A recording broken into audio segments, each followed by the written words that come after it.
નવરાત્રી દરમિયાન જામનગર પોલીસ દ્વારા સુરક્ષાનો ચુસ્ત પોલીસ બંદોબસ્ત ગોઠવી દેવામાં આવ્યો છે, જેમાં અંદાજે 800 પોલીસ કર્મચારીઓ તૈનાત રહેશે।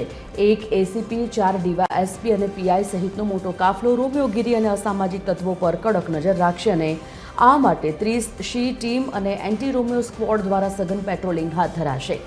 જિલ્લામાં ટ્રાફિક વ્યવસ્થા, સોશિયલ મીડિયા અને સીસીટીવી કેમેરા પર જુદી જુદી ટીમો દ્વારા બાજ નજર રાખવામાં આવશે, જ્યારે 137 વાહનોનો ઉપયોગ કરી અને પોલીસ જવાનો માટે પેટ્રોલિંગની સુવિધા ઉપલબ્ધ કરાવાઈ છે। આ ઉપરાંત બોડી વોર્ન કેમેરા સાથે 6 ચેકપોસ્ટ પર પણ પોલીસ સ્ટાફ કાર્યરત રહેશે, જેથી સુરક્ષા વધુ મજબૂત બને।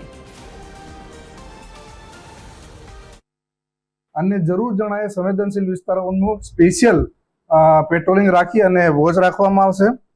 સાથે સાથે ખાસ કરીને તાજેતરમાં નાના નાના બનાવો બનતા સોશિયલ મીડિયામાં પોસ્ટ બનતા હોય, જેથી કરીને એસપી સાહેબ દ્વારા એક સોશિયલ મીડિયા ઉપર વોચ રાખવા માટે ટીમોની રચના કરવામાં આવેલ છે, જે ટીમો દરેક વિસ્તારની સોશિયલ મીડિયા ઉપર તેમજ જિલ્લાની સોશિયલ મીડિયા ઉપર અલગથી વોચ કરશે અને કોઈ પણ શંકાસ્પદ હિલચાલ જણાશે તેના પર એક્શન લેવામાં આવશે અને જરૂર જણાય ગુનો પણ દાખલ કરવામાં આવશે।